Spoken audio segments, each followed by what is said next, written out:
আসসালামু আলাইকুম রহমতুল্লাহ। আমি engineer Mamunur Rashid, blue planet consultant. আমাদের এখানে প্রজেক্টের দুই পাশে রাস্তা, একটা হইল উত্তর পাশের রাস্তা আর একটা হলো দক্ষিণ পাশের রাস্তা। উত্তর পাশের রাস্তাটা কার্পেটিং এর কাজ চলতেছে এখন বর্তমান, শুধুমাত্র ইট ইট খোয়া এগুলো ফেলানো হয়েছে। ফুল প্রিপারেশন হচ্ছে, কমপ্লিট হয়ে যাবে।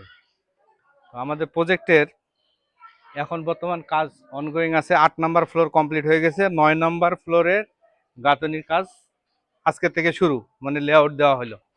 এই জায়গাগুলো এখানে আমাদের 6টা পয়েন্টে আর্থিং করা আছে রোডের নিচে, এবং এখান থেকে আমাদের প্রজেক্টের ভিতরে আর্থিং করা আছে। এই পয়েন্টগুলো এরকম আরও 6 জায়গাতে করা আছে। এটা দুই কারণে, একটা হলো বিল্ডিংয়ের আর্থিং, দ্বিতীয়ত হলো ঠান্ডা স্টর্মের জন্য, যেন কোনো কারণে আকাশে বিদ্যুৎ পড়লে এটা যেন এর মাধ্যমে নিচে যেন ডিসমিস হয়ে যায়। আমাদের 10 তলার রুফ স্ল্যাব, ঠিক আছে। এই রুফ স্ল্যাবে যেহেতু আমার এখানে লিফট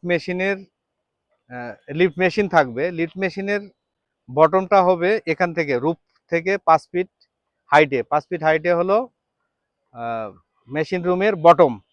আর এখানে পানির ট্যাঙ্কির বটম হবে 7 ফিট। আমরা ওই এখানে তো আবার সোলার প্যানেল, প্যারাপেট ওয়াল যেটা করতেছি, আমাদের রড দেওয়া আছে প্রতিটা ছাদ, পুরা ছাদে আমাদের রড দেওয়া আছে। আর কোনায় কোনায় অবশ্যই থান্ডার স্টর্মের জন্য ওখানে কিছু কাজ আছে, ইলেকট্রিক যারা কাজ করতেছে ওদের সঙ্গে কথা বলে ইলেকট্রিক ইঞ্জিনিয়াররা ওটা ডিসিশন দিয়ে দেবে।